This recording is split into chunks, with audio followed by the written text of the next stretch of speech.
Good morning and welcome to today's Return to Campus conversation. I'm Sharon Martin, Vice President for University Relations and Enrollment Management.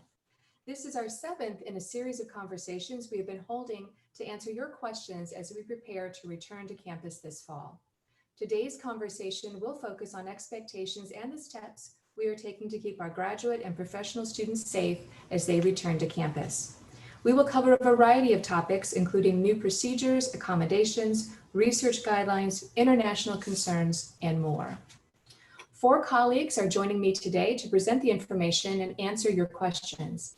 You will hear from Dr. Mark Gavin, Associate Provost for Academic Budget, Facilities, and Strategic Initiatives.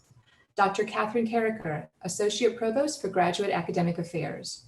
Dr. Sheena Murphy, Associate Vice President for Research Development, and Dr. Amber Brugnoli, Associate Vice President and Executive Director of the Office of Global Affairs. We will follow our typical campus conversation format today. Mark, Katherine, Sheena, and Amber will share a brief presentation, and then we will move to your questions. We are using the Zoom webinar platform for today's discussion. And before we begin the presentation, let's walk through some of the features to help you experience today's conversation in the best way possible. To view closed captions or subtitles, click on the CC button in the bar at the bottom of your screen. If you have questions, please use the Q&A function also at the bottom of your screen.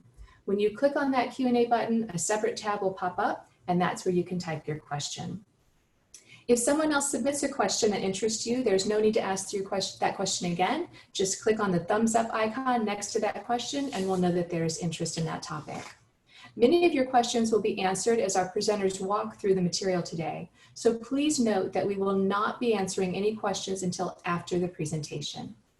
If you have issues with audio or video at any point during today's conversation, be sure to check your personal Zoom settings. If the issues continue, you can email us at campusconversations@mail.wvu.edu, and we'll be monitoring this feed throughout the conversation and help as we can. We'll also answer as many questions as we can live following the presentation. And we'll have monitors with us today also. They'll be answering your questions via a typed response in the Q&A. You'll see those responses in a separate tab from the unanswered questions in the Q&A box. So with all that, we're ready to begin the conversation, and I will turn it over to Mark to begin.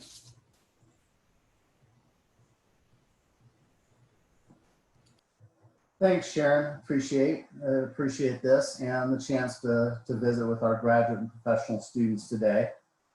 As Sharon indicated, there'll be 4 of us today that are actually going through material before we get to a question and answer session, and hopefully covering a range of topics that you'll find relevant to you. So I do want to encourage, and I know Sharon will also allude to this at the tail end of the presentation. This is obviously one in a series of conversations, and it also represents one of many different resources that are available to you to understand how Fellow is going to operate. So I really want to encourage you to both review past Return to Campus conversations that are archived on the Return to Campus website, as well as tune in to the upcoming ones. And then also look at that website and the various resources linked to on it. I think you'll find that there's a lot of relevant information. And in fact, I think a lot of the questions that you might have are not necessarily unique to graduate and professional students, but you can find answers to those questions on those different resources. And it's really kind of with that in mind that I think compared to maybe a typical Return to Campus conversation, we'll be a little shorter on the presentation and skew a little heavier toward the questions and answers. Nonetheless, hopefully we'll get to everything that's on your mind. With this in mind, before we move forward, I do want to at least kind of paint a larger picture. And again, this is stuff that is covered elsewhere, but to help put what Katherine, Sheena, and Amber are going to discuss into context, I want to kind of remind us of what we're aiming for this fall as we return to campus, because it's really going to inform the rest of the conversation, both in terms of what life as a graduate or professional student is going to look like, as well as just the general population at WVU and how we're all going to be affected as we move into the fall semester. And with that in mind, I want to cover just in fairly quick fashion some key points that you see up on your And the first ones really are, and this will be nothing new to you, but just to remind, um, we are very committed to returning to the campus in physical fashion this fall. We have been planning incredibly hard to do this. It clearly will not look like typical past semesters, but nonetheless, we will be physically on campus this fall. It will necessitate some changes that have been addressed and highlighted and discussed and detailed elsewhere. But again, just to remind you of what we're looking at, one of the biggest challenges we have and what we've really worked hard on is trying to manage density. And this really is going to have implications in the classroom, where I'm sure you've seen where we do have physical classes. We're trying to manage those at about 50% density compared to typical seating situations.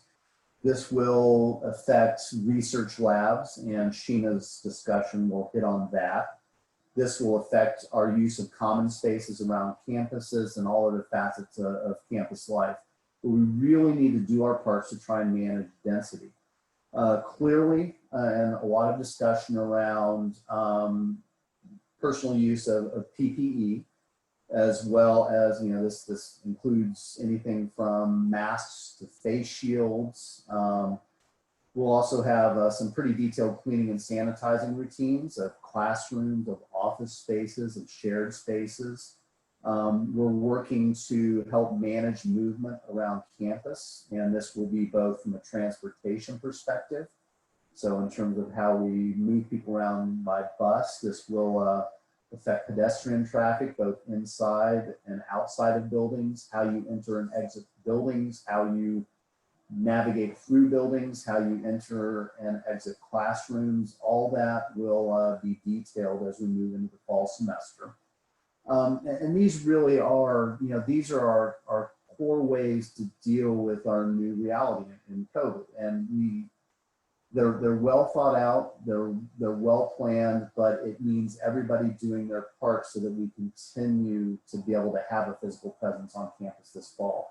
And that's one thing that I really want to stress. We all have responsibility in this as graduate and professional students, both as students as well as GAs. We need your help to be able to achieve this and be able to continue operating in the manner that we would like to in the fall semester. Some other key changes that you're going to see, and we've always had multiple modalities for instruction, either face-to-face, online, or some hybrid fashion, but you're going to quite obviously see a higher percentage of online and hybrid delivery of instruction than would be typical in a regular semester. We are going to encourage remote work wherever possible, and this means that some positions will be working from home on a full-time basis. This means that sometimes people will have to come to campus to do their jobs, but for instance, faculty and students. But where you can do work from home, we will be asking you to do work from home or remotely. You're going to see fewer physical meetings and movement toward virtual meetings. And Katherine will detail what this will mean for graduate and professional students in a little more detail. But again, we understand that sometimes things have to be done in a face-to-face setting, but we will be asking wherever possible, we want to encourage remote meetings so that we, again, facilitate social distancing and manage density. Sheena will also detail, and we've done everything we can to try and protect research activity that's core to our university. Research activity has continued through the summer, albeit in a reduced fashion. We're slowly ramping up what we can do in a responsible way, and Sheena will get more to that a little bit later. You will see fewer physical gatherings and events on campus. They're not going to be completely eliminated, but far fewer than you would typically see in a normal semester, again, to help manage density and social distancing. A few other things that are worth noting, we will not be traveling as an institution, individually or as groups, in nearly the volume that we have in the past. In fact, official university-related travel is going to be dialed back to it'll be very infrequent.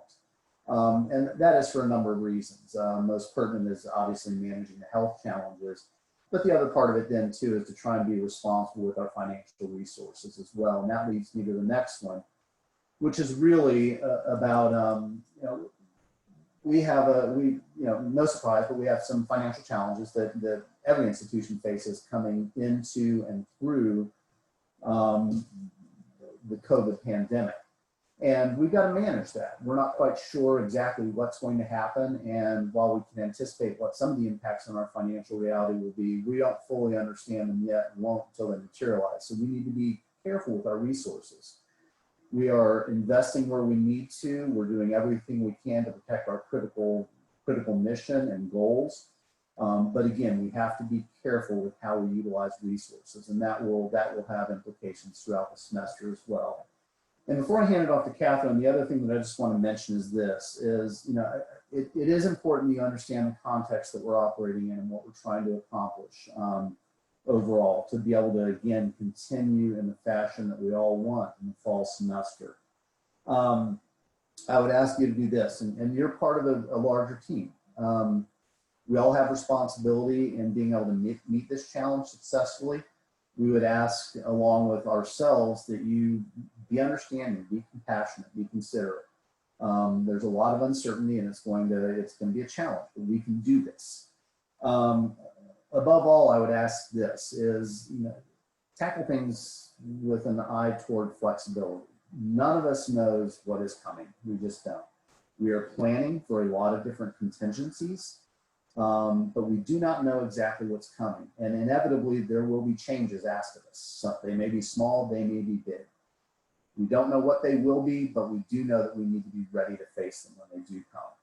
So again, just from a larger picture perspective, that is what we're aiming for in the fall, and we need your help to be able to pull this off. We're here to help you, we're here to serve you, but we also need you to do your part to help us deliver on this. And with that, I'm going to go ahead and turn it over to Katherine, who will start to talk about some more details for graduate and professional student life in the fall.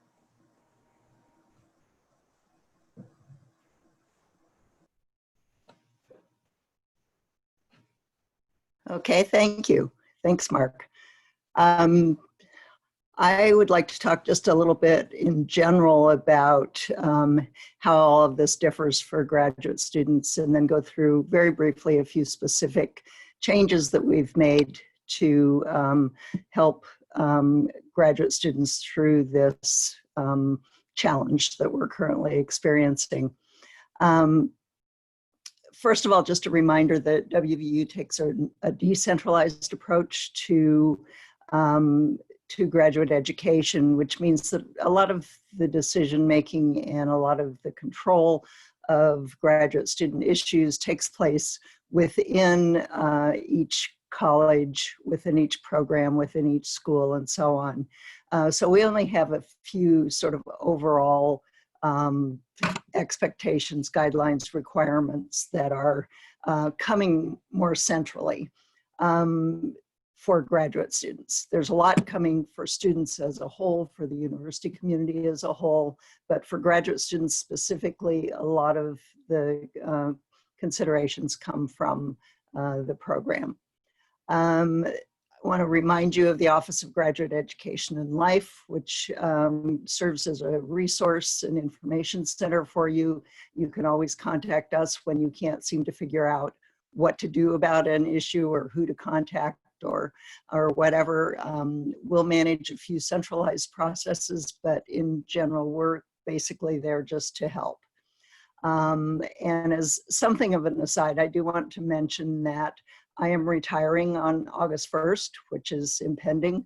And so Dr. Richard Thomas, who is available on this talk, and we may get him in to answer some of the questions, will be taking over as the new Associate Provost as of August 1st. Many of you may know him as the longtime chair of the biology department. But he and I have been working together all month to kind of pass along the things I know, and he's getting to know the office staff. And so he will be the person taking over in another week and a half or so. And I also want to just remind you of all the information sources out there. The Return to Campus website has a lot of information, and the graduate education website that our office maintains has a COVID-19 tab that tries to direct you to the right place to find information that may be of interest to you. Okay, so next slide. Thanks. Okay, so just a few topics related to my office and things that I have done in relation to the COVID-19 crisis. Some procedure changes, as Mark mentioned, we are trying to have as many meetings remotely as possible. So we very early on gave sort of blanket permission for thesis and dissertation and other kinds of meetings to take place remotely. Your own college should have some very specific guidelines and instructions for you on how to do that. But as best I can tell, that's been going pretty smoothly. In meetings with advisors, I think we've all become pretty good at Zoom meetings, and it's better to the extent possible to maintain as many of those meetings remotely rather than going face to face, because the fewer people we're in front of, the less chance we have of contracting the disease. Some policy flexibility. I'm giving expedited approvals to extend doctoral candidacy, the master's time to degree, course validity length, and catalog year. Those are all general rules that apply to all graduate students. Any rules related to time to degree or when one has to finish certain kinds of things and so on that are program or college related have to go through that change process. But many of the detailed guidelines that are described in the catalog for making some of these other changes, we're not requiring that at this time. We're allowing fairly simple just requests. If someone needs an extension of their doctoral candidacy, for example, because of COVID-related issues, they weren't able to get to the library, they weren't able to be in the lab, and so on, then we just grant those pretty much automatically as long as we get documentation from the student's advisor and approval from their college. Accommodations and modifications, there is a process which you can find on our website for requesting ADA or Americans with Disability Act accommodations. And there's a separate process if you're requesting accommodations related to your academic requirements.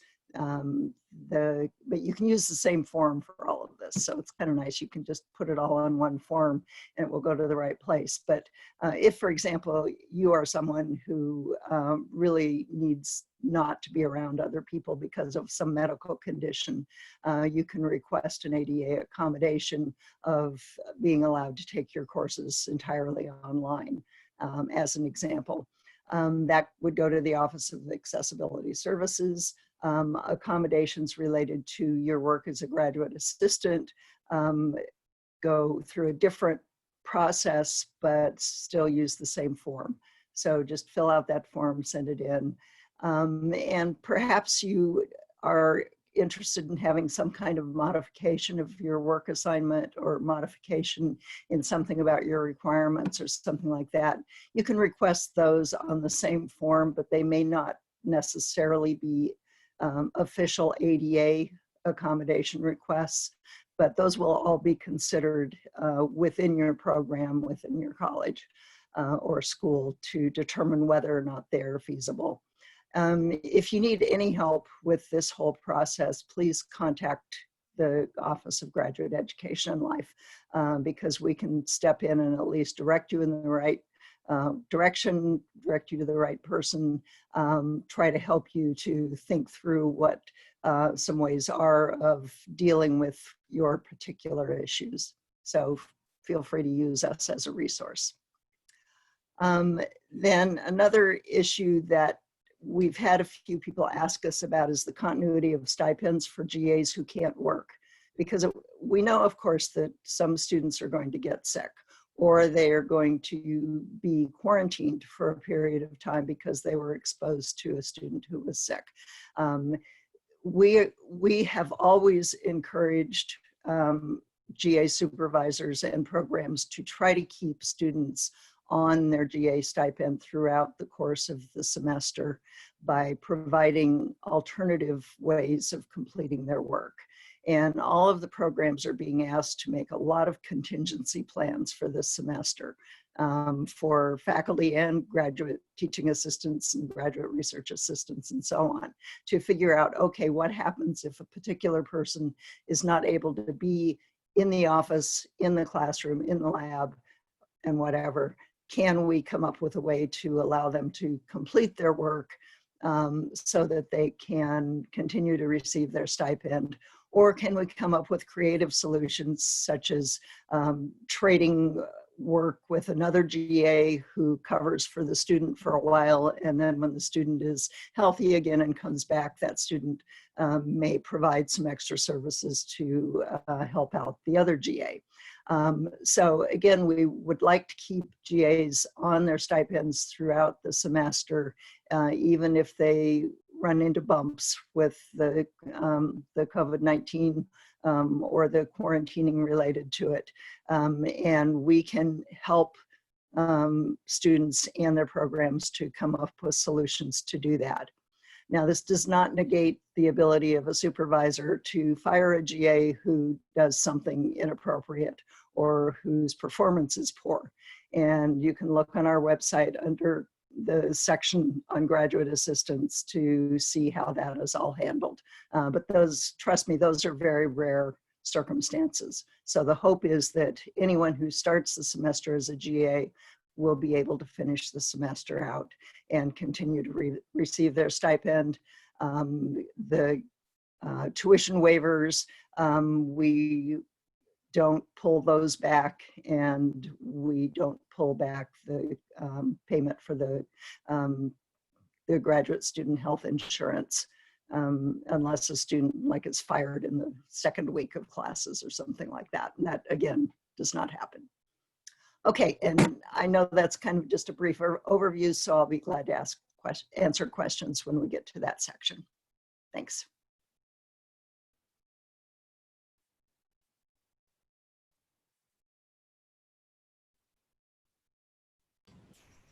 All right, I think we have Sheena next, right? Sheena?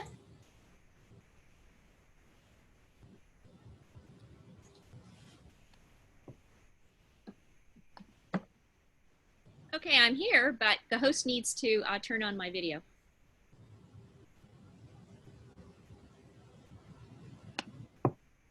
There we are. Okay. Hi, everyone. So I'm here to talk about research and scholarship as part of your graduate program. As you well know, we shut down the campus to on-site research on March 18th. That was a near total shutdown. We only allowed for continuity of research that was critical, meaning that it had implications for solutions to COVID, or that there was longitudinal data there that would have been completely jeopardized had there been a pause to that research. So in that period of time between March 18th and May 18th, most of the research and scholarship done at the institution was done remotely. Behind the scenes, WVU was working very hard with the APLU and other organizations to get flexibility from federal funding agencies on how we could use those research dollars that we had. And that was very beneficial. Those exercises were successful. And so we had increased flexibility about how we could spend research dollars. We also entered into an agreement with Coursera to provide free access for graduate students to research-related online courses. That access continues today. You should have received an email about it. Free enrollment period continues until the end of October, and you have to complete the course by the end of December. And there are a number of courses that are data sciences and things like that, that are kind of, would be a common denominator for many different research areas. And so you should avail yourselves of that if you have not done so yet. So we could see that we were able to handle research on campus if we did it in a piecemeal fashion, and so that resumed on May 18th. We did only authorize it for work that could not be done remotely, meaning that you needed to have access to a laboratory, a studio, a greenhouse, or something of that effect. We imposed a minimum of 200 square feet per person density, and that allowed for movement within the laboratories. We mandated the use of PPE, principally masks, in any of the shared spaces. Additionally, required that supervisors and students sign a pledge. And then we've been monitoring the building accesses via a QR code and a login system so that we're able to be knowledgeable about what kind of density we have on campus. Not everything was rolled out at the same time. Guidance on field work, data collection for travel related to data collection, and face-to-face human subjects research were all rolled out over a more lengthy period because it required greater intervention and more guidance. And so there's still movement that can be done on those places because interacting with the public is something that we're considered, we have to be careful about how we do so. So moving into the fall, I think what you'll see is a lot of whatever the rules were for the summer continue into the fall with increased access for individuals to who were previously working exclusively remotely. And we're working very hard on contingency planning for the fall. As Mark alluded to, we have to remain flexible and nimble in light of the situation. So that's it in a nutshell, and I'm prepared to answer questions at the end of this presentation. Thank you.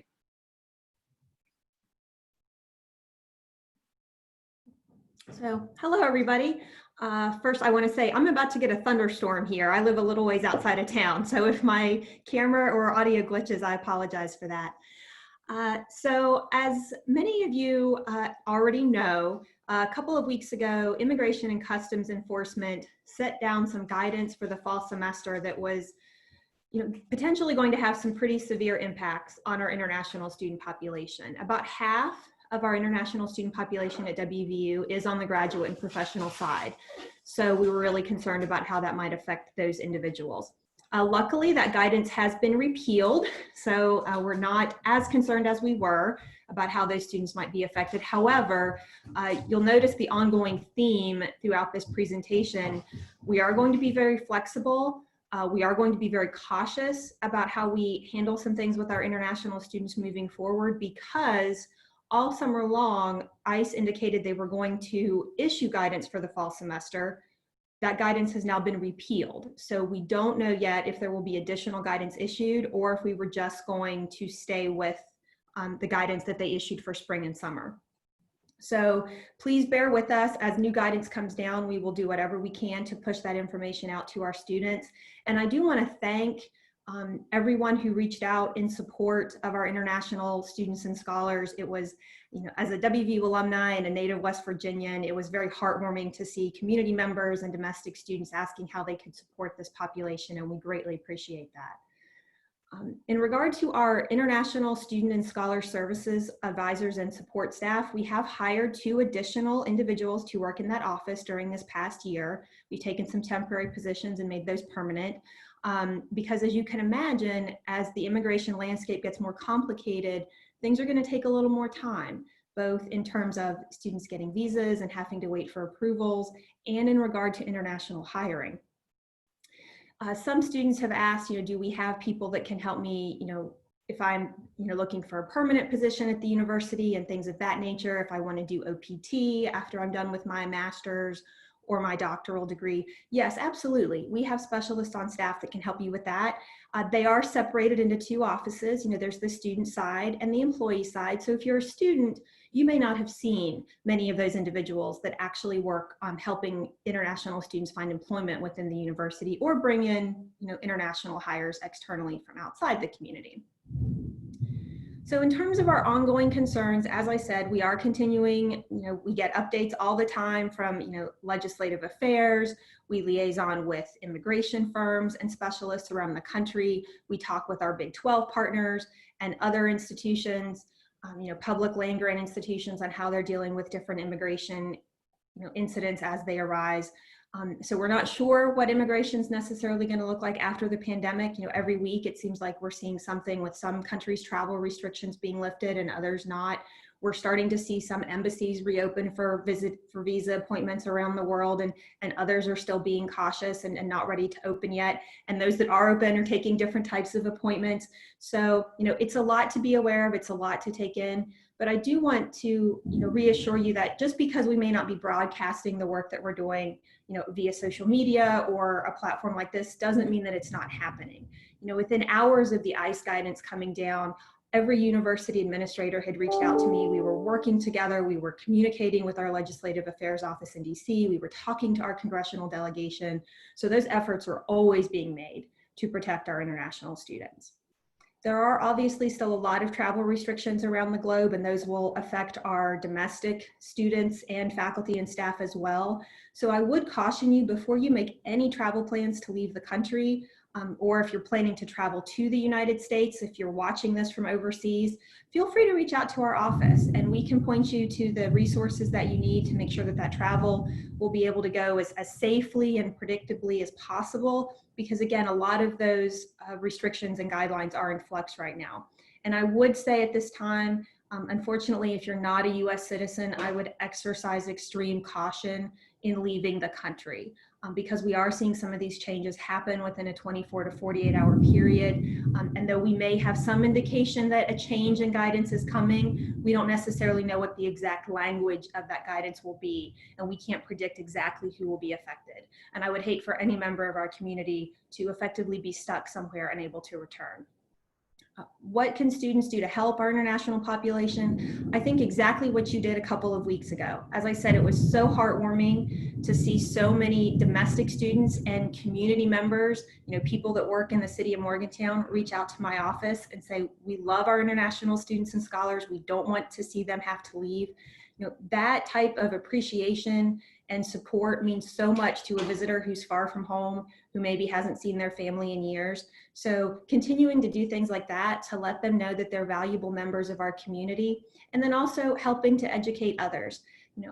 Here at WVU, we're very fortunate to have an extremely diverse population, but we know that not all of our surrounding communities are as lucky. So anything that we can do to help spread awareness and knowledge of the wonderful talents and skills that this population brings to us is a wonderful thing.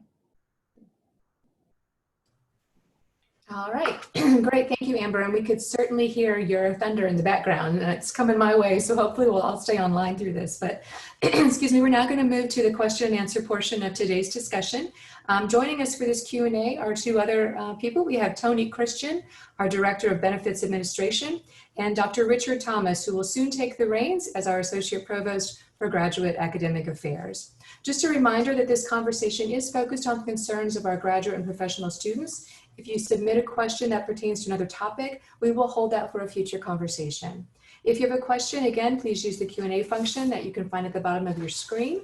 And know that we'll try to address every question today, but if not, our moderators will continue to answer questions via a typed response in the Q&A tool. We'll also be updating our Return to Campus website as needed following this conversation. And I have noted there's a lot of specific questions about testing. We'll try to address some of those today, but just a reminder that our Return to Campus website does have a lot of information about testing there. And if you can't find it, you can also email us at returntocampus@wvu.edu. and we'll help get your question answered specifically. So we're going to get to our live questions here in a minute as they start coming in. But I'm going to go to one that we received via email, and that I'm going to start with Mark. Mark, the question is, studying online also requires office space for remote learning and work. It also requires more time for assignments. Will courses need to be stretched to give students more time? So let me address that in a couple of different ways. One is, and I'm not sure if the question came from the perspective of a student taking an online class or a GA instructing an online class. So let me briefly address both. From the student perspective, and actually this pertains to both, I guess I would offer the following. We've been doing online education for a while. And we have and continue to offer classes in different parts of term. So 8 weeks, the full 16 weeks that mirror a full semester. I think, even though a particular class might not have been taught yet in an online format and might be shifting that way for the first time this coming semester, the reality is we've learned a lot. We've gotten very good at how to structure online classes to both fit within those terms, as well as maintain a level of quality that's consistent with face-to-face education. So I don't think there's really the need to consider stretching a course necessarily. And managing the workload is something that, again, our system is set up to support in designing and converting classes from face-to-face to online, or building them as online out right from the start. On the front end of that question, there was the concern about accessing office space. And I'm going to assume that that's coming mostly from the context of instructing online education, where you might need physical access to your office or to technology to help develop and or deliver that online content. And that is something that we're, and this will go with the theme that Katherine had suggested, that a lot of what we do is decentralized here. And really, for instructional needs, we're asking, and this would be relevant for GAs, for any instructors of record, faculty, adjuncts, et cetera. We're asking them to address their instructional needs, be it physical space or technology needs, beginning at the department and the college level. So, if we have a GA who needs access to office, physical space or technology for purposes of developing and delivering coursework, that can be worked out with the department chair and the college, so that necessary access can be granted. Again, I want to go back to the idea that we are not shutting campus down, not by any means. We're asking people to only be on campus as needed. And part of that need might revolve around accessing office space and technology to be able to deliver on your duties as either a student or as a GA. And if that's the case, you can begin by working with your department and college to develop a plan around that. So I hope that gets at the question. All right, great. Thank you, Mark. If not, just let us know. We'll try and answer more specifically if we need to. Mark, another question coming your way. It says, if we test positive during the required student testing before class, will WVU be providing a way for us to be tested again in 2 weeks to confirm we are negative? So once there's a positive test, the reporting chain goes to, that's when Mon County Health Department steps in. And that positive test is reported to them, and really everything that follows from that positive test, beginning with contact tracing to who else needs to quarantine, who else needs to be tested, as well as what a plan for that individual is by way of follow-up testing, is driven by Mon County Health Department. So really they take over at that point and would dictate any follow-up testing needs. All right, great. Thank you, Mark. Tony, this next question is for you. The student asks, will the grad students also receive financial support for healthcare? Until we hit $500, we must pay out of pocket via Aetna student health insurance. Tony, can you help address that one? Well, I could try. The student health insurance plan is provided to the graduate assistants as part of their assistantship. GAs are expected to work at least 20 hours per week, and they're provided the Aetna student health insurance at no cost. And of course, GAs that work 10 hours per week, it's provided at 50% cost. The Aetna plan does have a $500 in-network deductible, and most services are covered at 80% once that deductible is met. This is a very common design with all health insurance plans. The copay for primary or specialist office visits is $25. I always try to remind everybody, but there are several services in which the deductible does not apply. It could be preventive care, it could be the annual well women's visit, as well as the deductible does not apply toward the office visits or any of the COVID testing that we've gone through, none of those things. Each fall, we have been partnering with the Office of Graduate Education and Life, where the GAs, we bring the Aetna representatives right on campus where they can ask very specific questions. They come on campus, the Aetna's reps, as well as WVU Medicine, which is where the majority of our students also seek services. So they can ask very specific questions. All right, great. Thank you, Tony. Mark, I think this next question is for you. We have a couple on testing, so I'm just going to go through those. It asks, if students have been tested at WVU Medicine during the general testing window, do we still have to be tested again through Quest? My understanding is the answer to that question is yes. It's part of the rationale behind the testing is that we are trying to, it's good for a point in time, but we're trying to establish a baseline. This is really important, as has been developed with Mon County, as well as the state, to kind of establish a baseline with WVU's return to campus. So that is why, for example, a previously taken test, one that was taken, say, privately at your home at your home for returning to Morgantown. These are good things, but they will not replace the need to test with your reentry to Morgantown. We must establish that baseline to understand where we're starting from, and that starts with everybody testing. Great. And the next question regarding testing, it asks, if someone during our testing block gets a positive result, will others who had an appointment during that time then be required to quarantine? So I think the two answers to that. One is that would be determined by Mon County Health. Once the positive is detected, they would then have to figure out, you know, who else is affected and would need to be quarantined or follow-up tested, et cetera. But I think the other thing, I'm going to anticipate another question. Well, not anticipate, I know other questions have come up around, you know, the actual testing procedure around students. So if you don't mind, Sharon, let me jump on that one quickly. Sure. I know there have been questions about why students don't have access to the drive-up testing at, for example, the Coliseum, and rather are being scheduled to test at the 3 student locations, which is the Mountain Lair, the Rec Center, and the Erickson Alumni Center. And the reason for that is pretty straightforward, and that is within the WVU system, you're classified by your role. And graduate students, even those who are GAs, your primary role is as a student. So when you're pulled for testing purposes, you're classified with and assigned with testing for students. The Coliseum was not, we created this separation for a couple of reasons. One is the drive-up testing would not be available to necessarily all students. Plenty of students come without cars and wouldn't be able to get to or easily access the drive-up testing sites.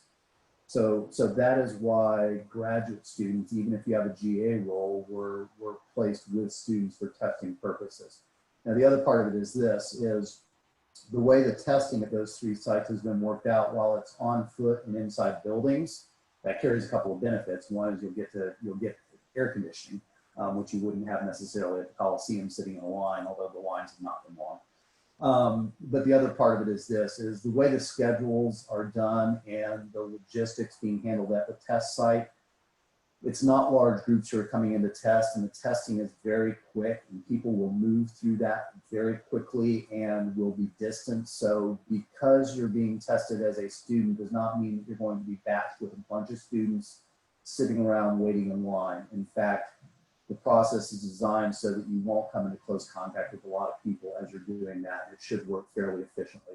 The other thing I would offer is this, is while those 3 sites are open to students, I think the Erickson Alumni Center was developed as kind of that was eyed more towards some of the professional programs, and while any of the students can go to any of the 3 sites, if you have concerns about bigger groups, or, you know, you'd rather not, you know, test amongst a set of undergrads, I would offer 2 things. One is, you know, maybe consider the Erickson Alumni Center as a testing location scheduled for that. And the other thing is schedule early in the morning.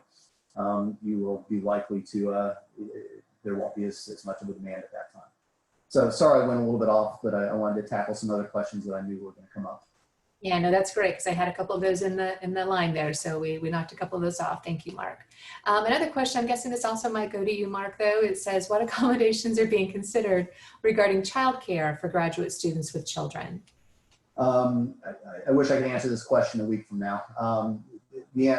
The answer is we don't know yet, but it is something that we're working on right now. We just got a faculty process in place for bringing some financial aid to bear for faculty who have pressing childcare issues, and we're turning to grad students now. So that is under development right now. We're working to identify some resources. I can't make any commitments, but please know that we're working on that, and that is an issue that we're very in tune with right now and understand that we need to address. All right, great. Mark, I'm going to give you a break for here just for a minute. You can sit back. Sharon, I think Katherine had something to weigh in with on that too. Sure, go ahead. Sorry, I missed you, Katherine. Yeah, although it's a small amount of money, the Stitzel Emergency Fund is able to consider childcare needs as an emergency expense.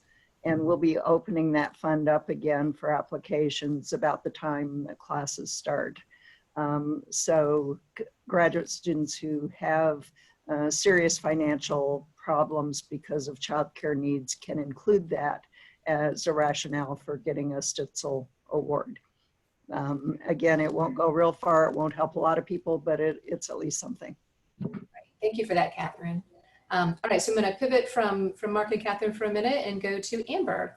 Amber, this question asks, will WVU hire an international lawyer for the international office? With the H-1B1 situation a few weeks ago and the ICE update, or a situation that happened and now the update, do we have anyone in the international office that has the expertise to handle all the possible future scenarios?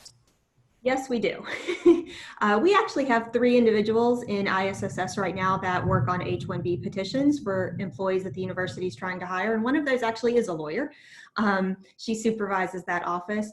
But obviously, as with any complicated legal situation, I myself am an attorney also, and there are going to be situations that you just don't see on a regular basis. And to help protect our international community in those situations, we work with the WVU General Counsel's office, and we do outsource those to some immigration firms. You know, again, situations that you never see. We had someone that their visa showed they had left the country and it was causing a lot of problems with their residency requirement. They had actually never left the country. So, how do you argue with the Department of State? So things like that, we reach out to, specialists in the field and work very closely with them. And we have some great relationships with several firms around the country that if the situation requires that, but 99% of the time, we are able to handle all of those cases in-house. All right, great. Thank you, Amber. Mark, another question for you. It asks, are face shields considered an alternative for masks? That's a very good question that is still kind of working its way through. It's starting to pop up. So in certain environments, the face shields were originally introduced because we needed to protect people in certain settings where face masks wouldn't work. So I think the question about whether or not one could, choose which to wear has really, to my knowledge, not been fully addressed yet within our university. So I'm going to defer on giving a final answer to that one until I think we'll do it online within the next day or so. Sheena, do you have anything more to? I know we've considered that in certain research contexts as well. Yes, I think that we'll be talking indeed today to the Public Health Committee about where that's applicable in the research environment. And so we should have some answers for you by the end of the day. All right, great. And I'll just mention to be sure to check back to Return to Campus website as often as possible because we have updates happening almost by the hour at times.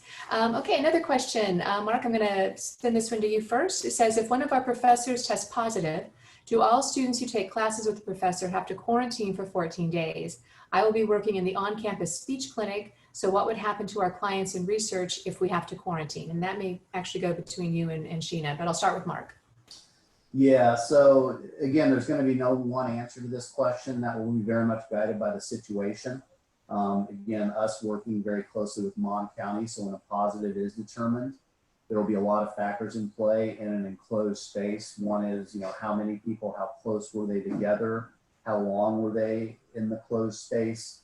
So whether or not somebody testing positive in a classroom setting,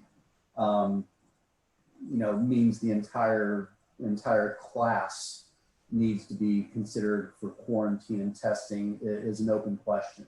In larger classes where people are socially distanced, it would not necessarily be the case that everybody in that class setting would need to be quarantined or considered for testing. So really, it's gonna vary by situation, and that's just the reality of it. So when we know there's a positive, Mon County Health will come in and help us with social tracing. They will also then, kind of make a determination about how many people within the classroom were potentially exposed and need to be considered for follow-up. So no one answer there other than it's going to be situation specific. All right, great, thank you. I'm going to start with Mark on this question as well. The viewer asks, I'm finalizing my thesis this semester and I'm not taking any classes outside of a research course. I do not need to be on campus to finish my research, and I am not comfortable enough to go on campus for extracurriculars, events, etc. Am I still required to receive COVID testing? And if not, how do I waive the fee for not getting tested? I'm afraid of getting the virus while being tested. Sharon, I don't have an answer for that question quite yet. I know, in some cases with regards to faculty and staff, we've classified them within the system via their supervisors as to whether they'd be returning to campus or not, and then subject to testing accordingly. I'm not sure if we've done that on the student side. I'm not aware of that. So that's going to have to be a follow-up. Yeah, I'm not either, Mark. I was looking through my notes real quick to see if I could find an answer, but I think we'll just figure that one out and then post that to the website as well. So we'll have an FAQ from this session like we do with all of ours, and get some of these questions answered the next day or so. All right, well, let's go to the next question then. Let's see. I'm going to start with Katherine for this. It says, how will this affect us in terms of who can be in our offices for those who have them? I share mine with 1 to 2 other people, and in my opinion, if we all test negative, then we should be allowed to resume working under normal and previous conditions. Well, the idea, I believe, is to keep the density of people on campus in general relatively low. So if we had everyone coming back and working in their offices, they would be passing each other in the hallways, gathering to eat meals, and there would just be a lot of contact, not just with those 2 or 3 people in your office. Plus, those people in your office may be going out and socializing with other people, and the fact that someone tested negative at one point in time says nothing about what's going to happen a day or 2 or a month later. So the goal here is to just simply keep people apart to the extent possible. All right, thank you, Katherine. I'm going to follow up with another question to that point. It says, will graduate students who share an on-campus office be required to wear masks while in their office, even if they're the only person in the office at the time? If so, does this prevent graduate students from eating in their offices? If I can answer that question, because it's come up for summer research, we expect that if you have your own office that you can take off your mask while you're in your office alone. However, you really want to be prepared to keep that mask on when you're at any time when you're leaving the office, going to the restroom, going to the lab where you might be alone again. So wherever possible, you're wearing the mask. If you are by yourself, however, you can take off that mask. When it comes to eating, if you have your own office, during the summer period, you were allowed to eat in your office. If there was not a place, if you were in a shared office, what we asked is for department chairs to establish a place with particular conditions by which people could go in with social distancing and eat. And then there were particular protocols that we asked them to put in place about wiping down microwaves. Everybody had to be a socially responsible citizen, wiping down countertops, wiping down microwaves, wiping down door handles if they were to use those places for eating. Some departments were able to do that, some were not, and so then we asked people to eat outside during the summer months. All right, great. Thank you, Sheena.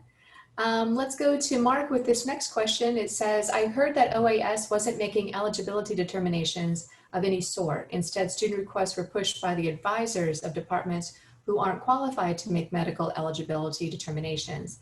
Please clarify who makes the eligibility determination and the standards used in approving or denying a student request. So my understanding is that both parties are involved, the advisors or the home department, whatever the case might be, as well as OAS. But OAS is really, to my understanding, is making the determination about whether or not somebody is eligible.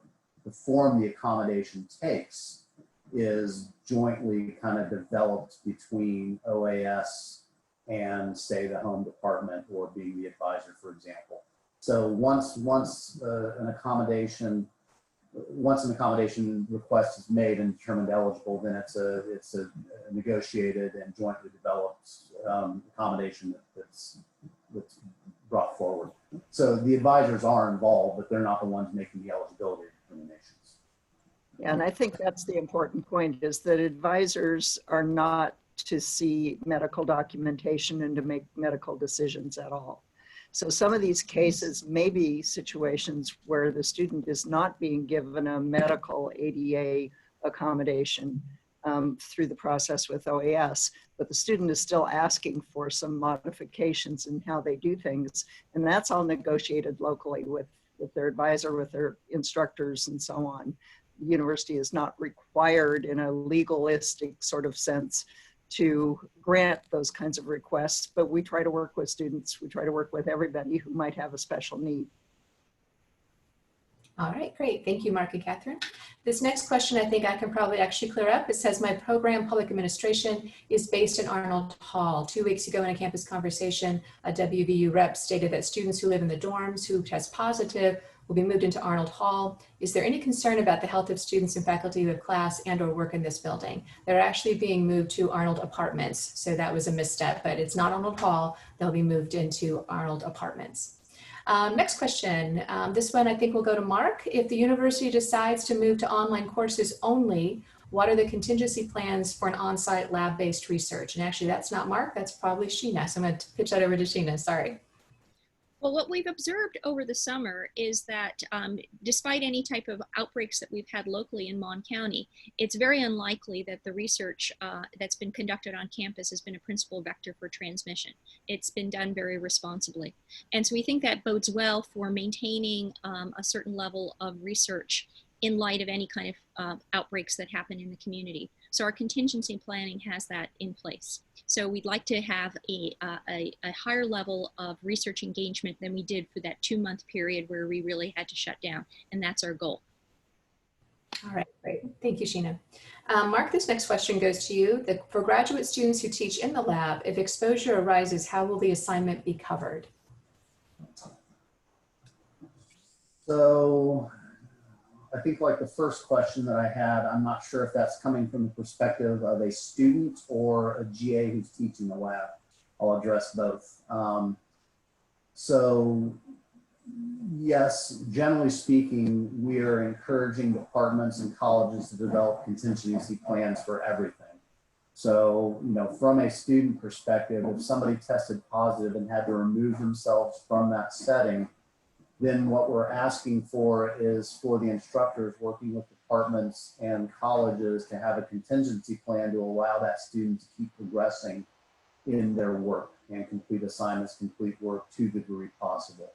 If we're talking about, you know, an entire lab, teaching lab is compromised and has to shut down, then the same would hold as we're asking departments and colleges to work with instructors to have contingency plans to see if some of that work could be conducted remotely so that progress could be made until such a time at which that lab could reopen up for activity to continue.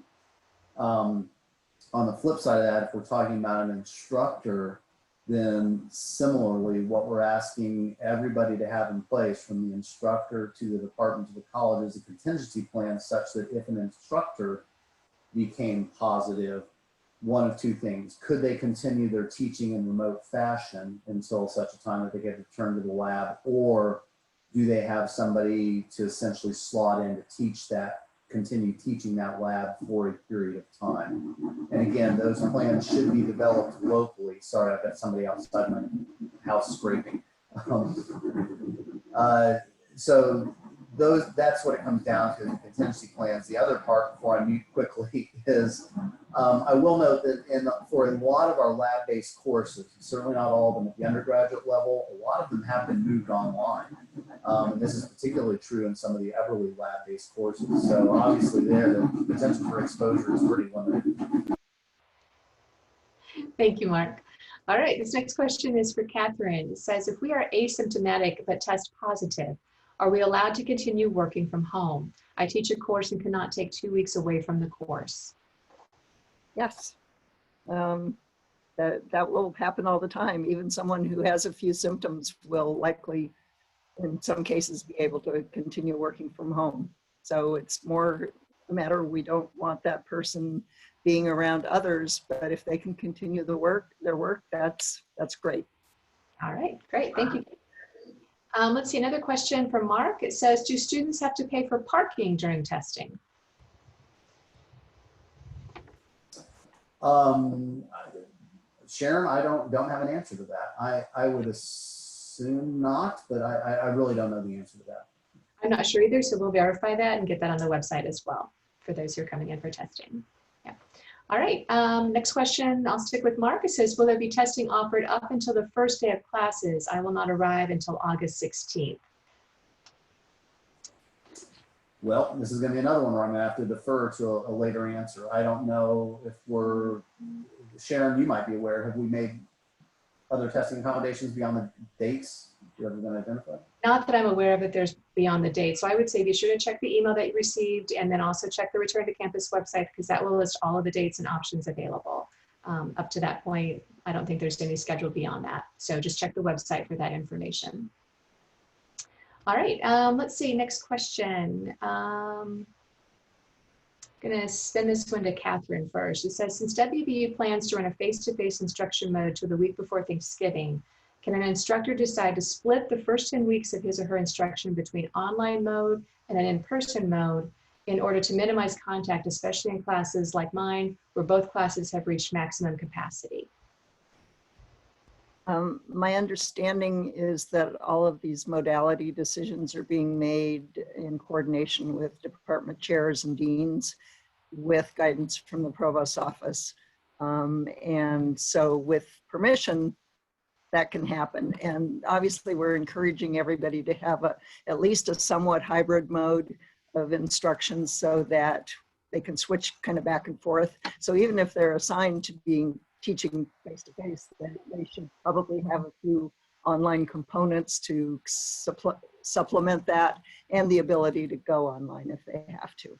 But basically, people shouldn't just sort of run off on their own and create their own version of a course. They should be working with their supervisors. Okay, great. Thank you, Katherine. Next question from Mark. It says, what happens if my roommate becomes sick and quarantines out of precaution? Am I required to quarantine? I've got to interpret that question to mean somebody has not tested positive, but is choosing to self-quarantine. That's the way I interpreted it as well. Yeah. Yeah. So I think the short answer would be no, unless there's a positive test that comes with it. But again, I think that would be largely guided by Mon County Health and their recommendations. But I think if there's not a positive test and therefore official action is telling somebody to quarantine, that the roommate wouldn't be subject to self-quarantine. I don't believe. That would be my belief as well. But I would recommend too, we have another campus conversation tomorrow about student life that will include roommates and housing. So be sure and tune in. And some of these questions that don't particularly pertain to graduate students and professional students alone, be sure to watch that conversation as well, because those will be more broad questions. Mark, I know this question, you've been involved with this. Will students have assigned seats in classrooms? And if so, does that prevent the opportunity for small group work in live classes?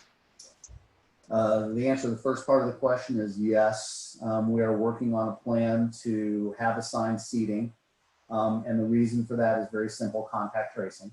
So again, if we have a positive test in a given classroom, it becomes incredibly important to know who is proximal to that person. And again, that goes back to the idea that, you know, it might not be the entire classroom that has to be quarantined or tested. It might just be a subset of the class that was in closer proximity. And again, that decision was made by Mon County Health. But the starting point of all that is that we do have to have assigned seating. So we're working out the mechanisms for how that will be done, but we do have to get to that point. And yes, whether we have assigned seating or not, I think small group work is going to be challenging if it can't be done with social distancing in mind. I know that sounds contradictory, but you know, if we can figure out a way to have, you know, students will be in masks, if we can do that and still have them work physically apart enough that they're socially distanced, but close enough they can still do the small group work, then there's nothing that can prevent it. I realize that in and of itself might be challenging, but this is going to call for some creativity. We might have to find a different way of conducting small group work other than being physically stacked on top of each other. So assigned seating, yes, details to come. Small group work, only to the degree that we can do so while still maintaining the protocols that we know.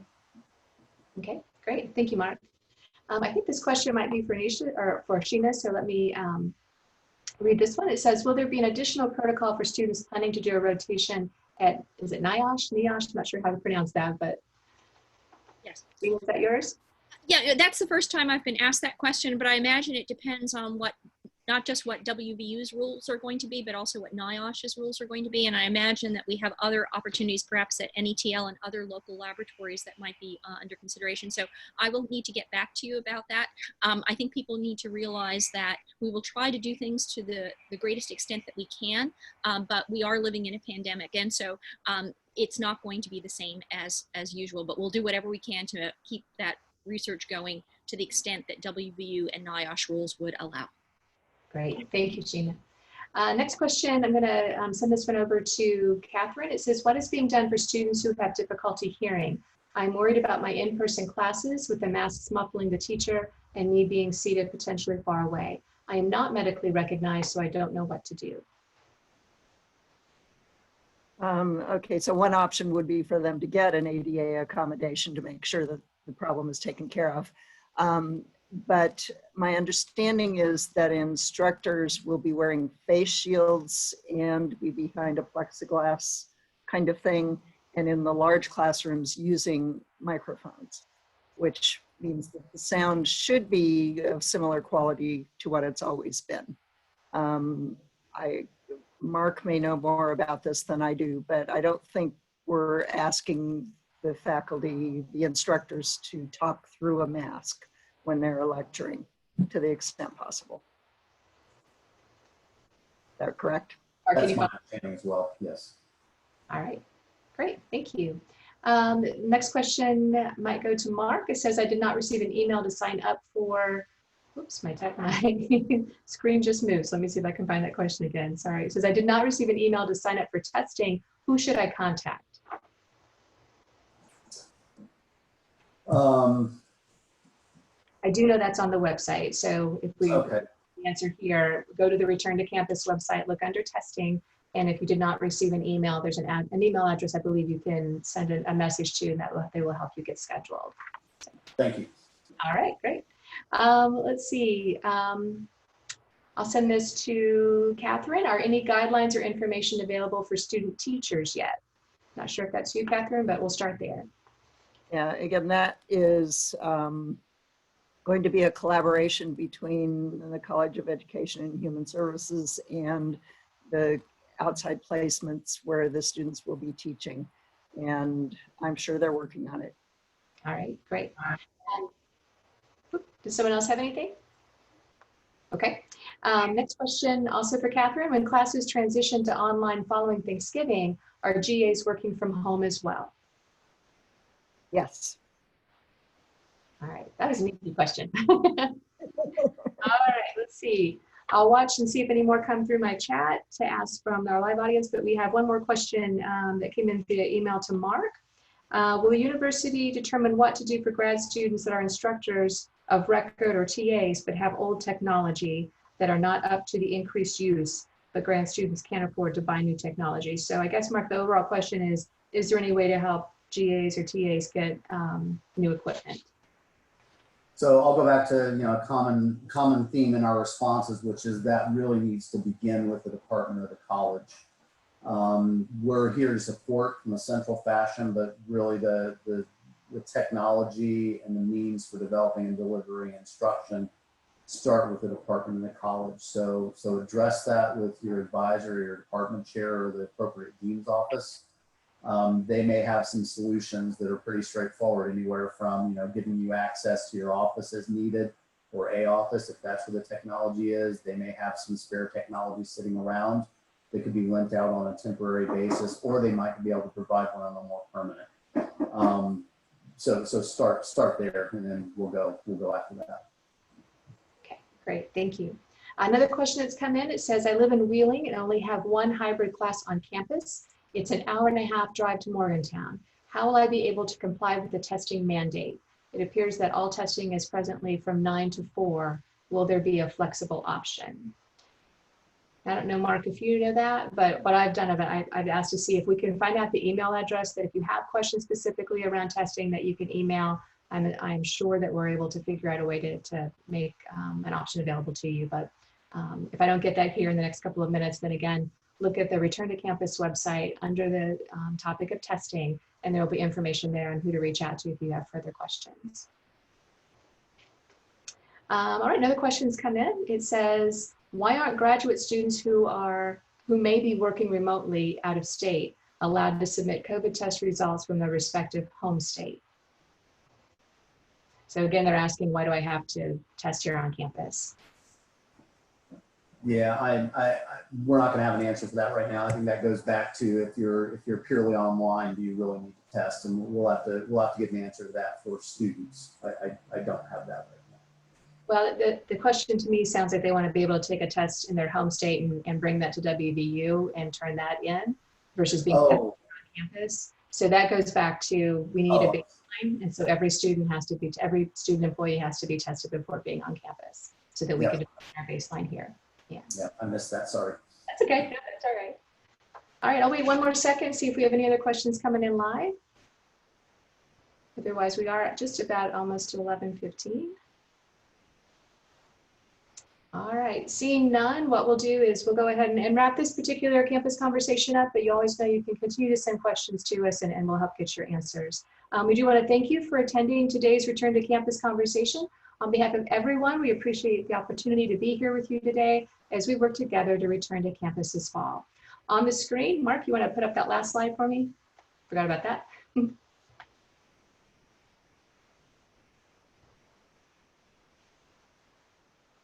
So soon here on the screen, you will see information from the WVU Student Insurance Office, as well as contact info for Aetna Student Health Insurance in case you have further questions about that. For more information, be sure to visit the website wvu.edu/return to campus if you have additional questions, and you can continue to send us additional questions to returntocampus@mail.wvu.edu. An archived version of this conversation, as well as the PowerPoint, will be available on the Return to Campus website. And also, as a reminder, be sure to tune in tomorrow, Thursday, July 23rd, again at 10 a.m. for the next installment in our Return to Campus conversation series. This conversation will focus on student life updates since our last conversation with Dean Corey Ferris back in June. And a lot of the questions that we had coming through today will also be addressed during that one again.